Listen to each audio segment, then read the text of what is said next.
Before I get started, I am Landis Jackson and I'm from Calgary. It's a pleasure to be here today. I spoke at the presentation before Christmas, and so I'm pleased to be back. This time we'll be talking about total compensation. And it's a topic that's near and dear to my heart because a number of us think compensation is only money and it's treated on its own. And really, to be in HR and to ensure that your organization is engaged, every facet of HR needs to be coordinated with the other. It has to all be aligned. You'll notice that I talk a little bit about that, and that's been my experience throughout my working career. I, besides being a consultant, also teach at the U of C and at Bow Valley College. And then I have got 15 plus years of experience in HR. 4 different sectors that I'll bring to the discussion. One is manufacturing, healthcare, high tech, and financial services. So my dad would say I had trouble holding a job, but I like to say that I moved on to new opportunities. So it's a pleasure to be speaking today with Mackenzie, and let's get started. So, to begin with, total compensation requires that you look at the big picture. Don't just focus on money. What we want you to start thinking about is that compensation, or the rewards package, that really is the new term. It's called total rewards, not total compensation. Total rewards is what will retain your employees as well as all of the many ideas that Mackenzie gave you this morning. And it's important for you to start thinking about what really motivates the employees that are there. A problem that some of us have is that we think we've got the greatest idea. And you know what? Tim Hortons gift cards are really good. But it only works if the person you're giving them to likes Tim Hortons. So that's what I would like you to do, is to think about not just what motivates you, but what motivates your employees and motivates your team. Get to know that, because it's important if you're going to reward your employees, your staff, your team, whatever you want to call them, that they feel that you know them well enough that you're giving them something that's meaningful, right? Secondly, also start looking at your economic conditions. So is your geographical region, is your sector in a growth area, or is it in fact in a reduction stage? Because that will affect your total rewards as well. And then lastly, there are some of you that are working with volunteers. So I want to mention a little bit about those volunteers. Or some of you volunteer on the side. So be thinking about this in the areas that you're volunteering. You want to ensure that you recognize and you reward those volunteers. How do you do that? And don't do the same thing over and over and over again. So these are some big picture things that I want you to think about.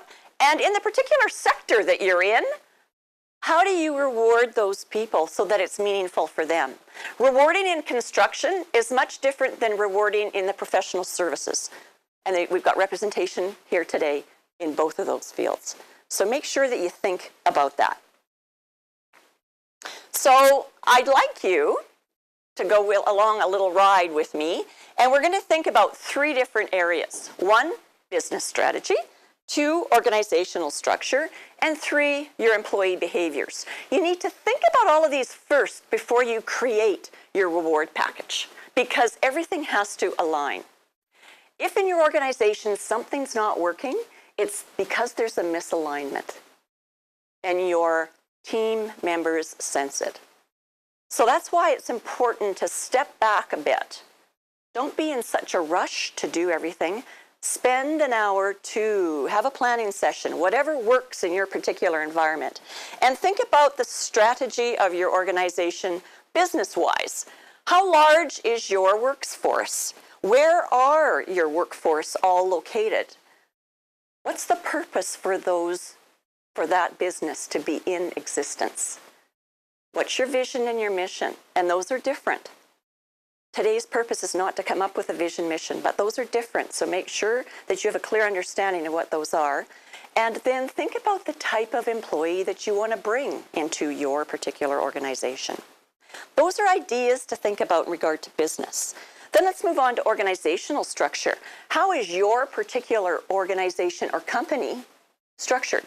Because this makes a difference with your total rewards package. Firstly, what's the leadership style? Is it inclusive, or are the decisions mostly made at the senior management level? Number two, how does communication flow? And don't forget, there's a lot of communication that happens at the water cooler, at the coffee machine. It always doesn't happen through the formal methods.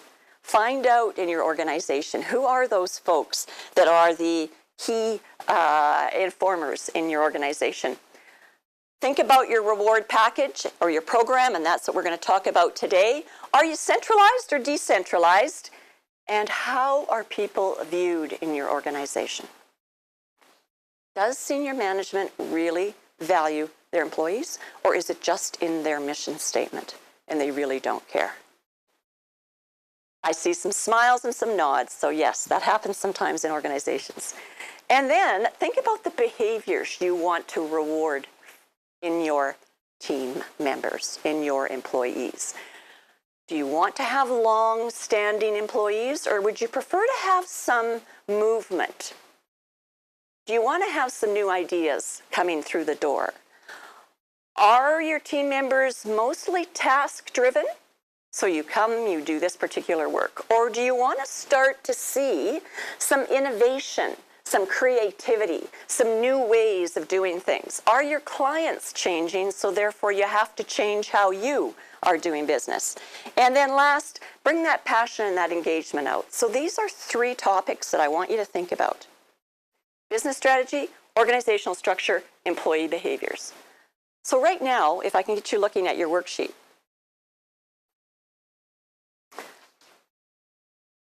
We're going to focus on the first section, which is to do with the background of your organization.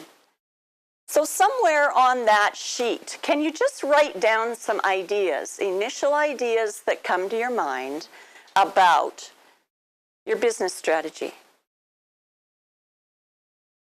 What's the purpose for your business to be in operation? Second, how is your organization structured? Because that will play and should feed into your organization.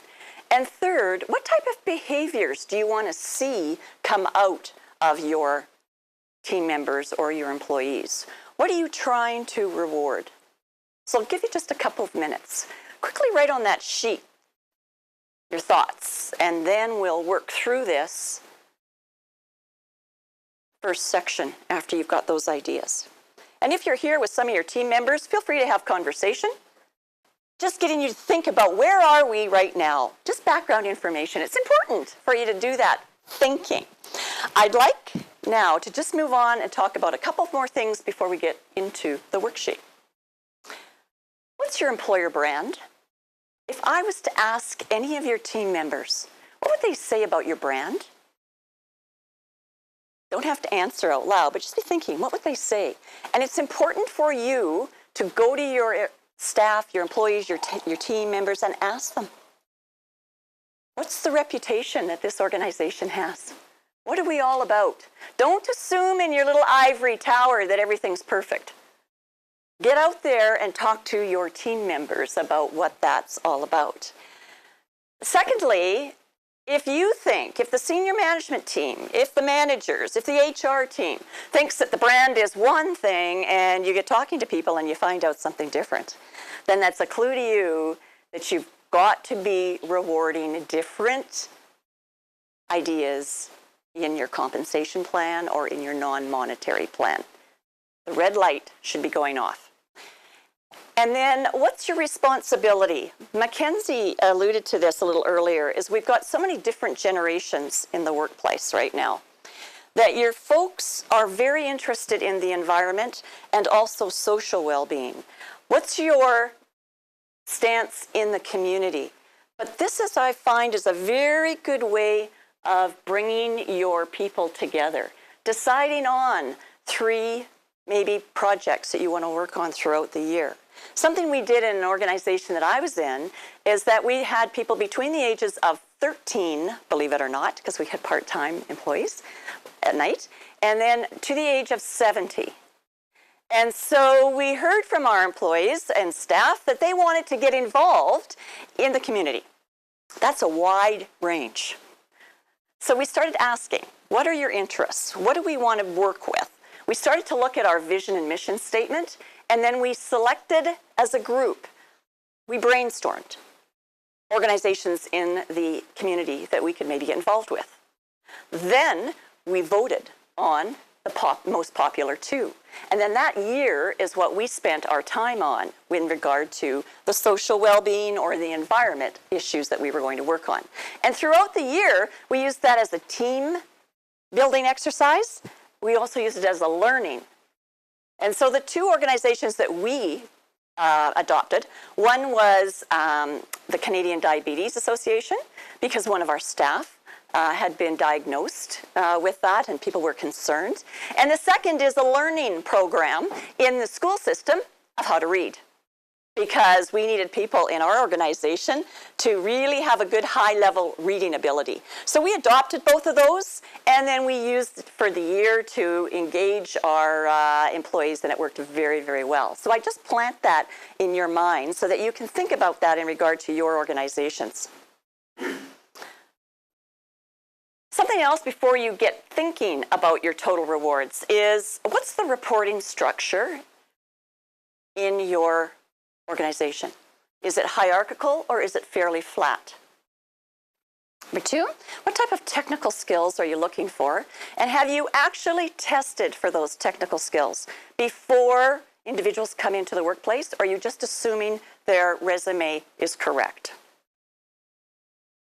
You can buy degrees online. So be careful. Make sure you've tested for the technical skills that you need. Education skills, if you are thinking of hiring employees, staff, team, whatever you want to call them, that have a certificate, have a diploma, have a degree, have a master's level, then you better be thinking about the compensation levels that go with each of those. Because there needs to be a distinction in order for you to have respect among your employees. Because trust me, they will talk to each other. Get out of the thought that we're going to fire every employee who talks about their compensation. It happens. Sometimes they'll do it in front of you. So you'll walk into the lunchroom and there will be, the 4 of them will be talking exactly about, well, I make this much money. Other times it's more subtle, but your staff is talking about their compensation. So you want to make sure that you can justify what you've done with your compensation plan and then also your non-monetary, okay? And then get looking at work experience and how you're going to factor that in to the whole reward package. Are we looking for no years of experience? Are we looking for 1, 2, 5, 10? And in this diverse workforce that we've got, look for transfer skills. It's not necessarily that you have to have 5 years of experience in financial services. Maybe they can have worked in another industry and bring some of those skills into your particular workplace. So again, just some thoughts for you to kind of get your workforce organized and to look at them a little differently. Okay, let's pause. Let's go into this particular worksheet. So can I now get you to do some writing on the worksheet and answering question number 1. Just let me see that to make sure you got the same one that I've. How do you link compensation to the strategy? So in your workplace right now, how are you linking the compensation to your vision and mission statement? If you're saying that you really reward people, that you value people, are you differentiating on the pay increases that you're giving, or does everyone get a flat 2%, 1%, 3%? If you say that you're valuing revenue coming into the organization? Are you paying incentives to support that? This is what I want you to start thinking about, linking your compensation to your strategy. If in your vision mission statement you are valuing or you want customer service, how are you compensating people if you see top performance on customer service? Or is everyone treated the same? Start thinking about that big picture question, and then you're going to talk in your group about your thoughts. So I'll just give you a couple of minutes to write down some ideas, and then we'll get talking. Okay, you don't control compensation. No. So her question was, what happens in a union environment? You're not controlling compensation. Question, what can you do? Ideas, people? Blame the union.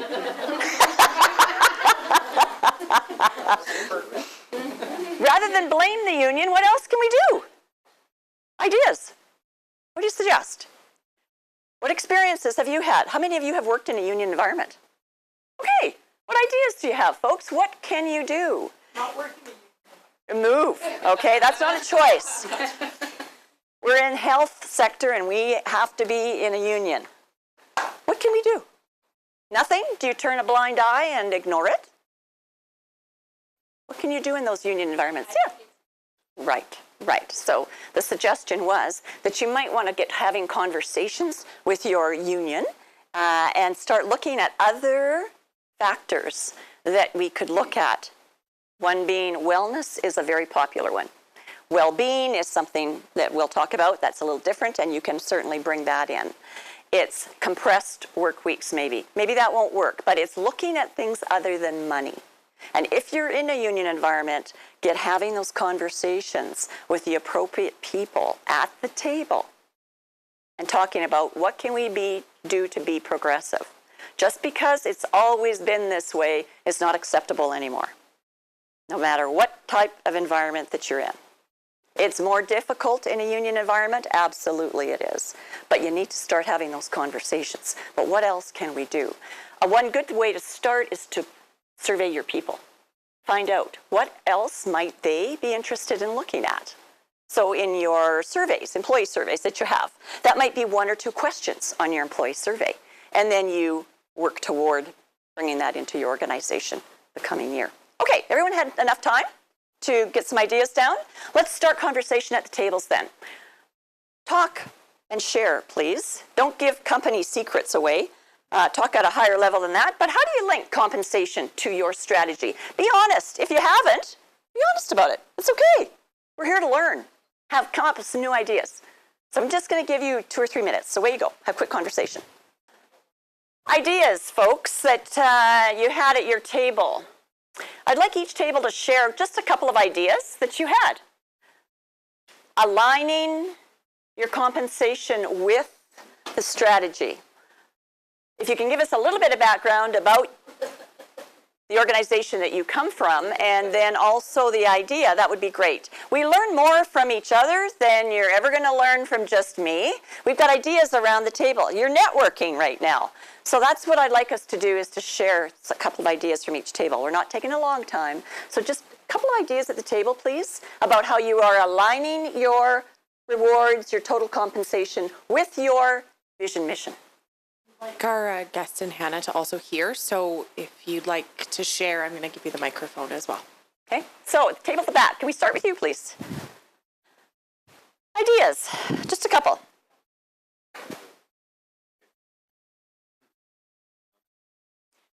I was just sharing that working in surgery can be difficult because of the fast pace of the work, and it's tough to know how to change the nature of that work. It's just go, stressful. Patients come in all stressed out, stuff like that. Anyways, I heard a good suggestion that we could maybe focus on gym memberships or mental health support. We already have a Blue Cross plan, which it has the mental health support part of it, but the gym membership part could be something we could add. Fantastic. Good. Thank you. Anyone else at that table before we move on? Okay. This table over here. Thanks, Nicola. Sharing ideas?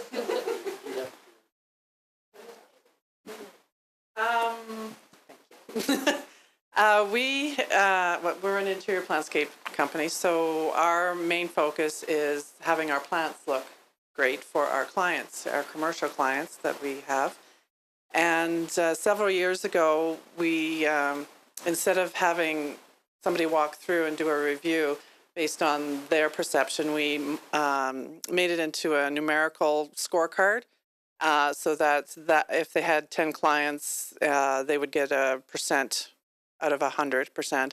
And then we divided into little brackets of which, if they fell over 80 to 100%, they would have a bonus based on that. So strategically, we want our plants to look good. So we give credit to the team and give them a bump up in present. Great. Was that a team incentive or an individual incentive? It's individual. Individual. Because it's individual technicians looking after the particular client. Great. Yeah. Thank you.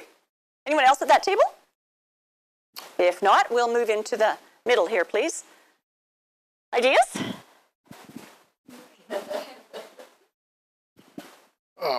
Randall Wolftail here. I'd like to, working with Begunning Public Works, we deliver health and safety items, example as delivery of water, but also too, we take care of the roads because of health and safety that's connected to ambulance, school buses, RCMP, and also too, Begunning Public Works is a volunteer fire department. Right. So access to the people, also to being a small community, we also get from the health department a list of medical people that need to get to wherever they're going. We open their roads.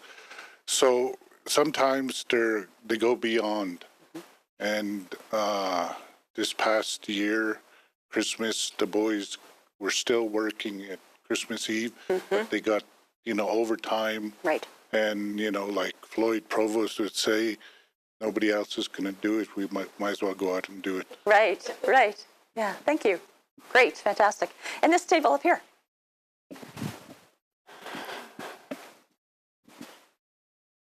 So in our organization, we're a 78-year-old third-generation company, and just had a changing of the guard at leadership. So one of the things is we're linking new strategies and new visions and so we haven't established those. But one of the things we did this year in the transition was we established a reason for being program and then a communication program. So we do a bi-weekly newsletter during our season, and we established an exceptional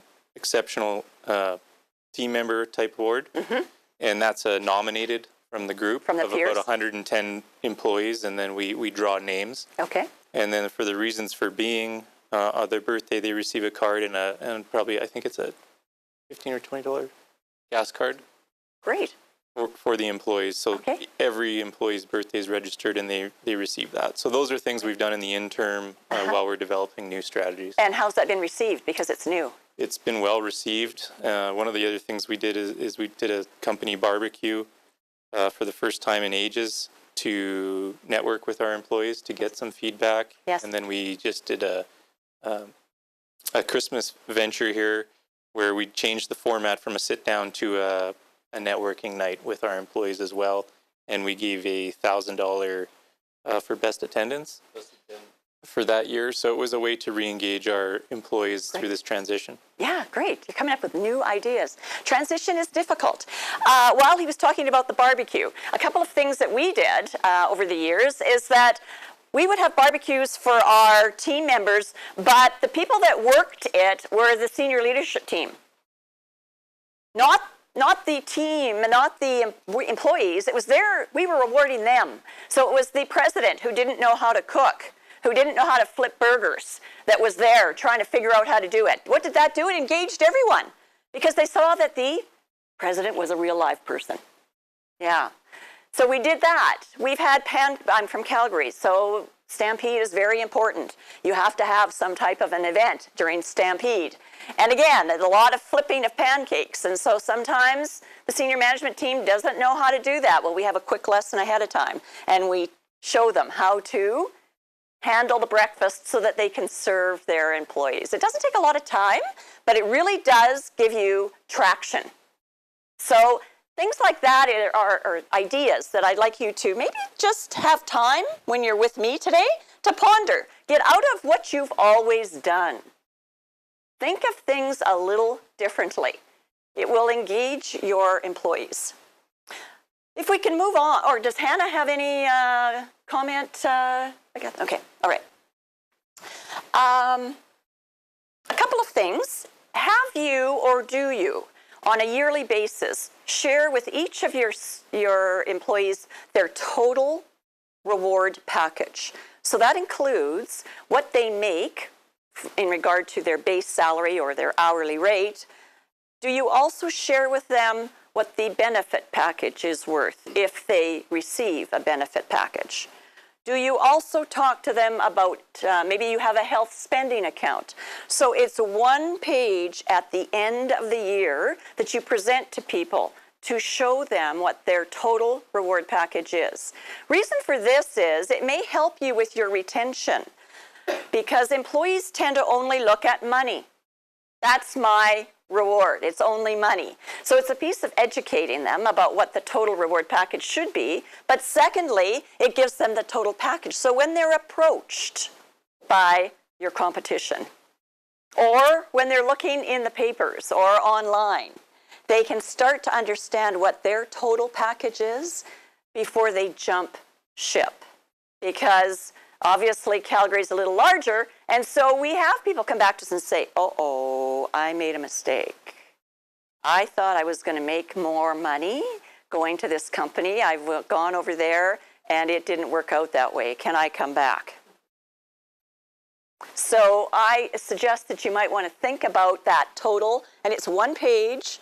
Obviously, it's easy to have a format that's understandable to your staff, and I encourage you to maybe think about presenting that to each of your employees. And secondly, make sure that you're providing metrics to your senior management team always about how much you are spending on your total compensation and your total rewards. They need to know what that number is. Because if you don't share that with them, there could be some private conversations happening between the CFO and the CEO, and HR not be at the table. And you all need to be thinking about what those numbers are and having your eyes on the right line. Okay? Volunteers, I alluded to it a little earlier. How have you been recognized either as a volunteer or how do you recognize your volunteers? I'd just like us to do some brainstorming. Agatha, can I get you to walk around and with the mic again? Any innovative ideas that you've experienced or that you use in your organization? How do you reward your volunteers? There's one over there. I don't have any volunteers, but I've always done volunteer work. And lately my big interest is the Lethbridge Chamber of Commerce. And Carla over here is very good at engaging volunteers. And for me, it's all about the intellectual stimulation and feeling connected to the community. And so I would just like to say that as a volunteer, that's really important to me. I don't care about any financial compensation or anything else. It's just, I like the brain work. Okay, wonderful. Anyone else? Yes. Thanks, Megan. Whenever we deal with it in the organizations I've been involved in, it's about recognizing the volunteer, taking the time to be part of the community, and giving of the time flexibly with the work schedule. Okay, all right. Thank you. Anyone else, either as a volunteer or how you handle volunteerism in your organizations? The back. So through the chamber, we do have a large volume of volunteers from everything from our board to committees to our event planning. And so some of our volunteers are happy that we work them intellectually, and I appreciate that. But we do recognize the Volunteer of the Year award annually, and so we present that. We have a volunteer recognition night along with our President's Dinner in June. And then we have other volunteers that volunteer because they want connection, and so we try to make sure that they have the opportunity to connect with members where they would like to, and some of that is rewarded by allowing them to attend our events or different functions. There's certain capacity where that's free or there's no charge for that. Good. Okay. Thank you. Any others? One other metric that I invite you to think about if you have volunteers is how long are your volunteers staying with you? What's the turnover of your volunteers compared to the turnover of your paid staff? Look at the tenure of your employees. Some studies that have been done have indicated that volunteers right now are kind of focusing, because life is so busy, is that they'd rather have short bursts of volunteer work rather than commit for a 3-year board commitment. They would rather do a 6-month or a 3-month project than those longer terms. So if you're finding that you're looking for volunteers and you're not able to attract them, something you might want to look at is what's the term that we're asking our particular volunteers to be involved with? Because, as I said, people are looking at that shorter term. Okay, on your worksheet, second question is, I'm going to leave that with you to work on or to just take back. And that's where you've identified what your business strategy is. And then the next one is about your organizational structure. And the last is your employee behavior. I want to focus on that employee behavior right now.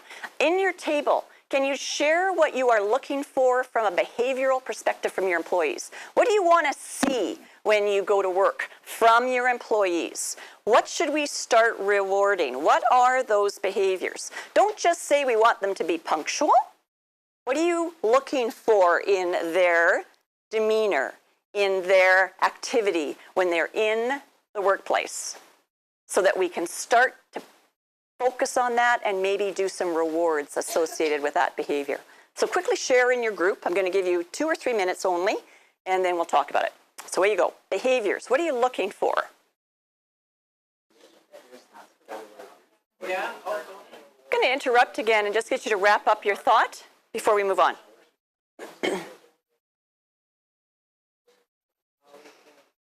Behaviors. Can we share, please? What are you looking for in your organizations? Hopefully we'll hear from others that we haven't heard from yet today, those shy people. So we'll start with this table here. What behaviors? Just one. That's all. We were kind of talking about the willingness to go above and beyond. Like in his place of employment, like he has workers that stay out at like all hours of the night helping the community. And even with like our organization, we're very community involved. And so people spend time outside of work helping with events and promoting the business. Yes. So that's something that we both look for. Good. Good. Employee behaviors in the back table.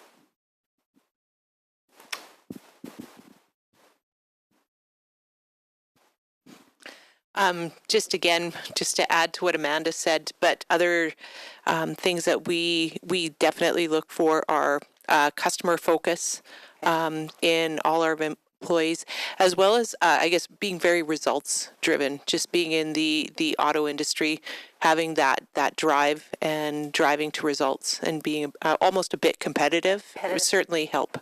Okay, thank you. This table over here.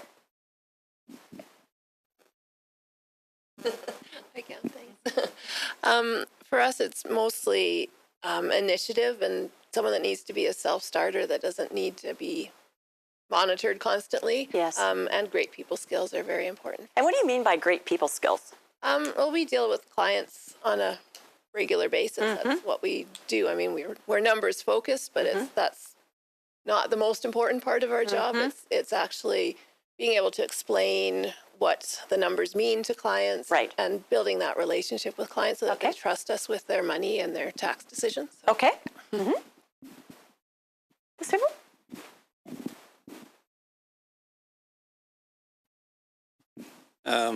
we had brought up employees that are happy. Yes. And those that stick out. You almost want to invest money into cloning people like that. Yes. I Yeah. don't know if that's in the next session or not. Yeah.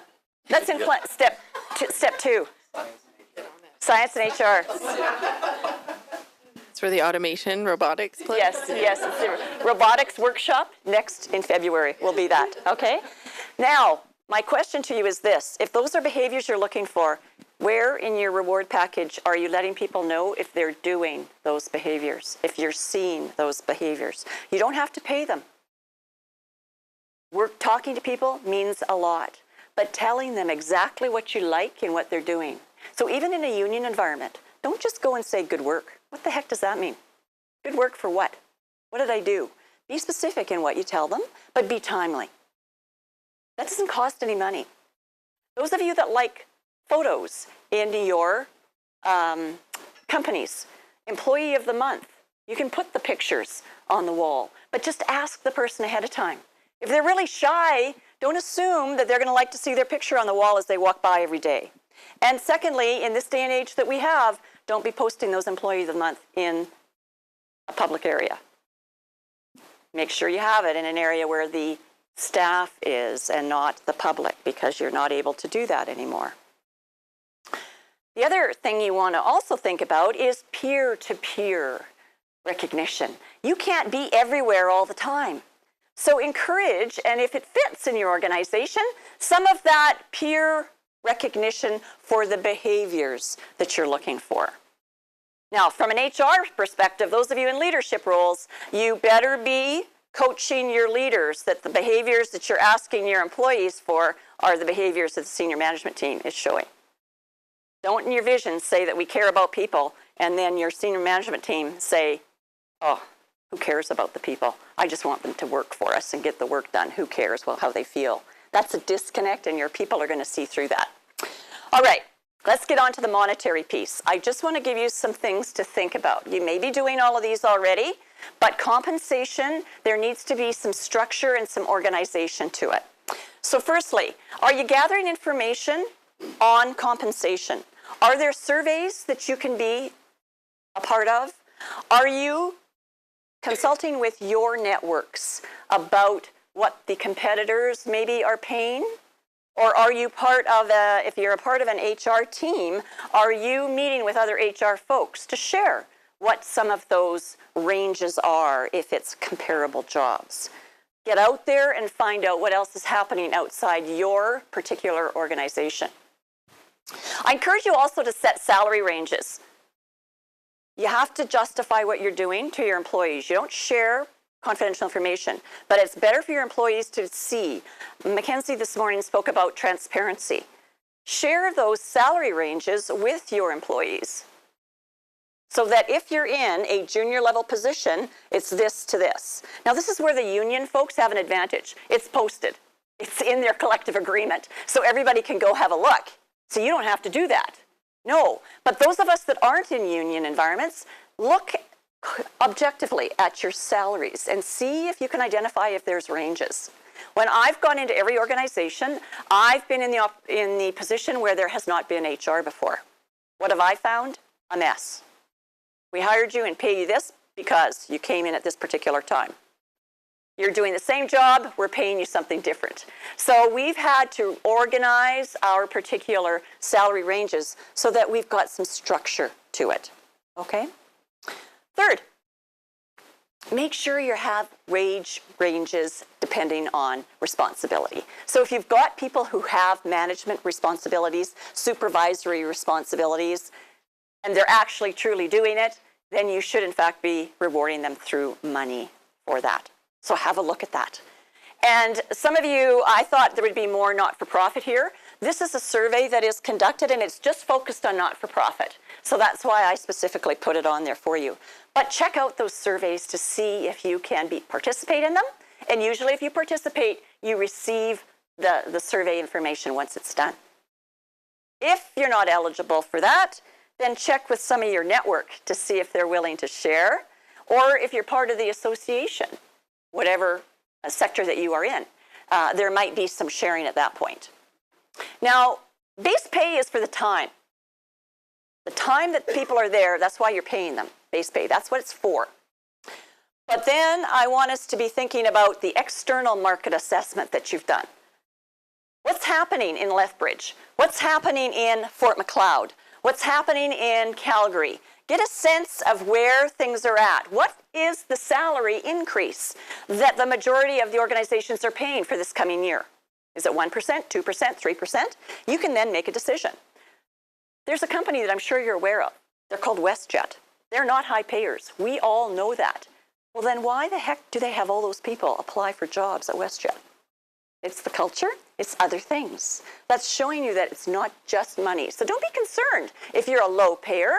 Get looking at your organization to see what else you've got that you can, in fact, be telling your employees that you offer. And last, do an internal audit. Every year, you need to have a look at your compensation plan and see where it's at. Okay? I am suggesting that also you start looking at rewarding for performance. I may challenge some of your thinking if some of you work for organizations that their philosophy is everyone gets the same salary increase. In a union environment, it's a little different. Non-union is what I'm focused on right now. If you're expecting performance, then you should be paying incentives to reward your top performers, your A and B players.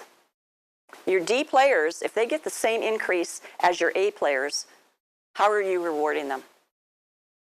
That's where the conversation starts with employees. That's where Susan doesn't do anything. She gets the same increase as I do. I'm not going to be putting out as much. So then the behavior you're expecting is not coming out. You can pay in various ways, individual, in your team, or as an organization, give a bonus. So incentives are a great way to acknowledge productivity and also to engage employees. So compensation is one. Let's get on to the next one, which is benefits. But I want to draw your attention to a couple of things. If you're just starting out right now, you might want to think about offering what's called a health spending account. Why? Because we're finding that different generations want different things in benefits. And the health spending account gives this flexibility to all of your generations in the workplace. If I can, folks, can I have you look at these various ages? 20s, 30s, 40s, 50s, 60s. Talk in your team or in your table, what type of benefits do you think those various ages are looking for? And then I'll tell you what the research says. 20s, 30s, 40s, 50s, 60s. So I know this group here has got folks that have been there for 50 years. You might even say 70s. But what do each of those age groups look for and value in a benefit plan? Way to go. Good conversation. It's not the same. I'll give you a hint. It's not the same. Okay, let's hear what the brainstorming had to say. So your benefit plan.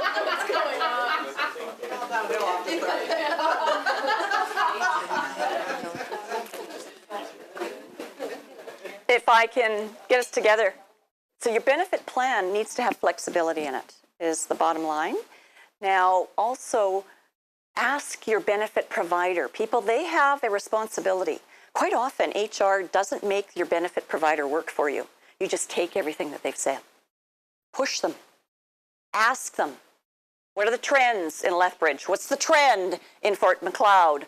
What are people doing? What are they offering? And then you as a company can decide, do we want to do that or not? But it makes you a little bit more aware of what's going on out there. Okay? And then secondly, look at your demographics and think what's important to the people in this organization for benefit plan. Because some folks are starting to leave organizations because the benefit plan is not meeting their need. And it's supposed to be part of the total reward package. And so that's why I want us to have a quick discussion. 20-year-olds, what kind of benefits do you think that 20-year-olds are interested in? Time off, absolutely. What else? Recreation. Recreation? What do you mean by recreation? So like a gym membership. Absolutely. Yeah, yeah. Gym membership, and maybe having a baseball team or a, what do you call it, a league that you're a part of. It's important to 20-year-olds. Yeah. I understand the generational segmentation of everything, but generally I find the whole thing quite annoying. And like, I think it's more about values. Yes. Because like, I haven't changed much, honestly, from my 20s to now I'm 47. Right. Yeah. Like my lifestyle's the same. So Yes. yeah, and then like generation this and generation that. It just depends like who you like to work with. And like sometimes like having, I think for me as my company grows, I'm going to offer to pay for tuition because I'd like to hire people who want to acquire knowledge. And that's the kind of people who I think that's the will be values. interested in working Absolutely. with the company. Right, exactly, yeah. I'm not saying only offer, but be aware like, that there's different values that your different generations have. Too. Yeah. Because sometimes they're not motivated by what you're doing because they're bored at work. Exactly. Yeah. Absolutely, absolutely. What's important to us people when we're in our 30s? Family. So what are you thinking of? Braces. Dental. Now be careful. Dental benefit costs are rising. When your president, your CFO start to look at those benefit costs, they're going to be calling HR in and having conversation. So start looking at cost savings. Can we get our employees to share in some of the cost? Can we have caps? You get $2,000 a year. Can we take children off after they are 18 years old? Think about cost savings for these benefits because they're just escalating, all right? If any of you happen to have someone in your organization who has MS, you will know what I'm speaking about. It's $10,000 a month. Doesn't take long for that to eat a big chunk out of your bottom line if you're paying $10,000 a month times 2 or 3 people. If I may, I'll Yes. add something. There's organizations, they're brokers, just like there's brokers for your car insurance. There's actually brokers popping up for your corporate insurance as well, who will go and they'll bring together all of the information in order to suit your organization's needs. So something worth looking into. Yeah, thanks, Agatha. 40s. What are we valuing at 40? What should we look at if we have people in that age group? Jack, yes. Now all of a sudden, we start to want to look after our bodies, and you'll find maybe more physio, acupuncture, those paramedical, massage. 50s. Yes, prescription coverage. Yeah, more massage. 60s and 70s, you now want, interesting enough, more flexibility. I don't want to work when it's winter. I want to go away. I don't want to work 8 hours a day. I want to work whatever. So you'll see that these values are what you should be looking at when you are creating your plan, when you are updating your plan. The other thing is education is important to lots of different people. So see if you can bring in some tuition reimbursement. All right? And it doesn't have to be a whole entire university degree. You might want to just say, it's this amount of money. If you leave our company before a year is up, then you're going to have to owe us some of that back. It's important in your benefit plan to start getting your people involved in the cost.